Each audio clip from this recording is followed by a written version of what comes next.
Alright, fellow hunters, time to take a look at the second episode of the day, which is Appointment in Samarra.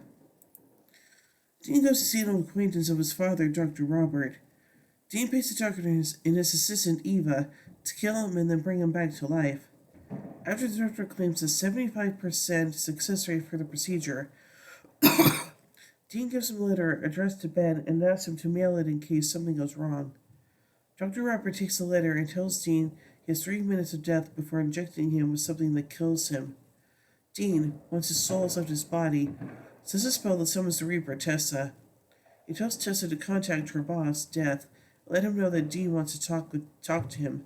She refuses, but to their mutual surprise, Death appears behind them and greets Dean. Dean tries to make a deal to get Sam and Adam Milligan's souls out of Lucifer's cage. Dean tells Death that he'll return his ring to him in exchange for their souls, but Death reminds Dean that he was only supposed to be borrowing his ring in the first place, and anyways, he knows where Dean hid it. He doesn't completely reject Dean's request, however. He tells Dean that he has to make a choice between Sam or Adam's soul. Dean hesitates but soon chooses Sam, and Death tells him that he can return Sam's soul to him, even putting Sam's time and help behind a wall in his mind, but only Dean wins their wager. Dean has to wear Death's ring and be Death for a day. If he takes the ring off, he loses the wager as Sam's soul stays in hell. Before Dean can learn why Death wants to take his place for a day, Dr. Robert revives him. Dean tells Sam and Bobby about his wager with Death, but Sam is opposed to the idea. He doesn't want his soul returned to his body, especially because the wall Death proposes to put up in his mind isn't necessarily permanent. He tries to get the ring before Dean, but fails, and Dean asks Bobby to watch Sam before leaving. After Dean puts on the ring, he appears somewhere else entirely, and Tessa is there. She tells Dean that for the next 24 hours, he has to touch and kill everyone who's on her list so that she can reap them. While Dean is with Tessa, Sam slips away from Bobby and summons Balthazar. He asks Balthazar for a way to keep his soul out of his body, and Balthazar wants to screw Dean over and have Sam instead give Sam the spell for free. He also tells Sam that he has to be ready to make his body, aka vessel, uninhabitable for his soul by committing patricide. Sam says his father is already dead, as Balthazar states he needs the blood of his father, but his father needed be blood, so Sam resolves to kill Bobby. Bobby realizes what Sam was up to, however, and hits him over the head. Unfortunately, Sam vanishes before Bobby can tie him up. Bobby locks the door to the basement and then locks himself in the closet, where Sam quickly finds him. Sam breaks through the door with an axe, but Bobby has set a trapdoor outside the closet that drops Sam into the basement. Bobby asks Sam what he's doing through the basement door, but Sam doesn't explain. He escapes the basement and Bobby tries to track him, but Sam gets a jump on him and knocks Bobby unconscious. Meanwhile, Dean and Tessa are busy killing and raping souls. The first is an armed robber who was shot by a store clerk during a holdup, and the second is an overweight man who had a heart attack. Dean doesn't have a problem killing either man, but he's unable to kill the next person, a 12-year-old girl with a heart condition.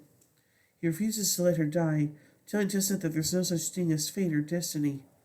Because he doesn't touch the girl, her heart miraculously heals, so the surgeon and his nurse, Jolene, go home early. This changes the course of destiny, and Jolene is injured so badly in a car accident, which would have happened had she stayed to operate on the girl all the way home, that Dean is forced to kill her, and Tessa reaps her soul decades early. The nurse's husband, Scott, is so distraught that he drinks and drives and almost crashes into a busload of people. The accident is averted at the last minute when Dean takes off Ted's ring and jerks to wheel Scott's car. Dean saved his and others' lives, but because he took off the ring, he lost his wager at Death. Tessa tells him that it's over, but he still goes back to the hospital and kills the 12-year-old girl because he has learned his lesson. You can't mess with the destiny or the natural order without setting off a chain reaction that has untold consequences. Tessa takes him back to Bobby's house, where he is just in time to stop Sam from killing Bobby by knocking him out. They restrain him in Bobby's panic room, while Dean is distraught because he can't keep Sam locked up forever. Death then shows up at Bobby's house to get his ring back. He speaks to Dean about his failed tenure as Death. It's place that Dean learned his lesson about cheating Death and disturbing the natural order. Even though Dean was unable to keep his rank on for a full 24 hours, Death decides to retrieve Sam's soul. It tells Dean that he needs to keep digging on the topic of souls before going to hell and coming back with Sam's soul. Dean and Bobby then see Death enter the panic room with a bag holding Sam's soul. Death tells him, protesting Sam, that he'll put up a wall in Sam's mind and advises not to pick at it, as Sam tells him to stay away. The episode ends with Sam screaming for help from Dean as Death returns Sam's soul to his body. Wow, for a time if you ask me. Anyway, so let's take a look at some continuity surrounding this episode. Death last appeared in the season 5 episode 2 Minutes to Midnight. Adam Milligan is mentioned in this episode. He was last seen in Swan Song. Sam Winchester's fate is revealed in Like a Virgin. Sam recovers his soul in this episode after spending 11 episodes soulless. Balthazar was last seen in The Third Man. Tessa was last seen in the season 4 episode Death Takes a Holiday as part of Alistair's ritual to break one of the 66 seals. Bobby Singer last appeared in You Can't Handle the Truth. This is the second episode Sam's soul appeared on screen. The first time was in Something Wicked when the shrimp god was feeding on it.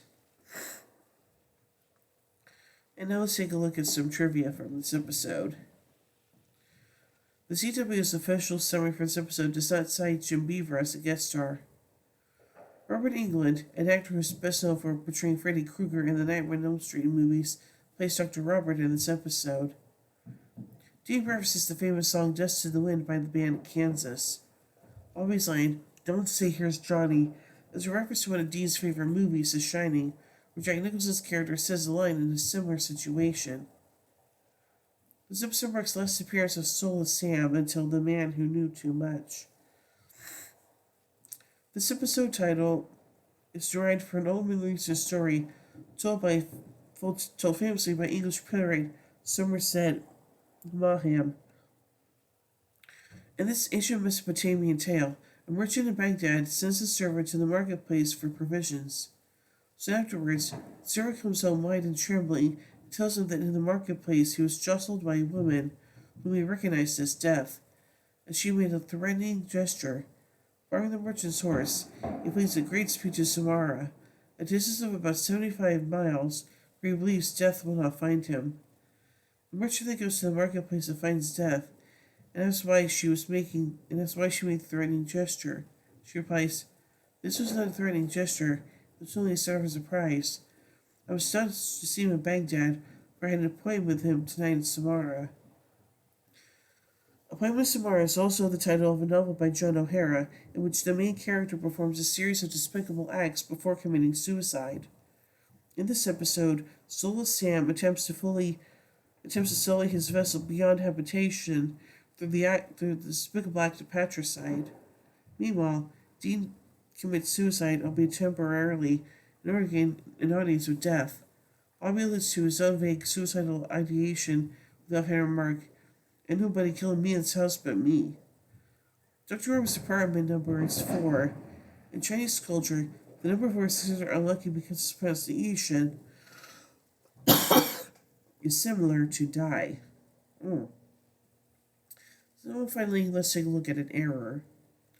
While talking to Dean, Death is seen wearing his ring before Dean gives it back. Interesting. So overall, I really do like this episode, and not only does it have Robert Englund in it, but hey, Sam finally gets his soul back, so that's good. So, yeah. So overall, I give Appointment in Samarra 4 Impalas out of 5. When we tune in next week, take a look at the whole episode, Like a Virgin. So, until then, carry on, my wayward sons and daughters.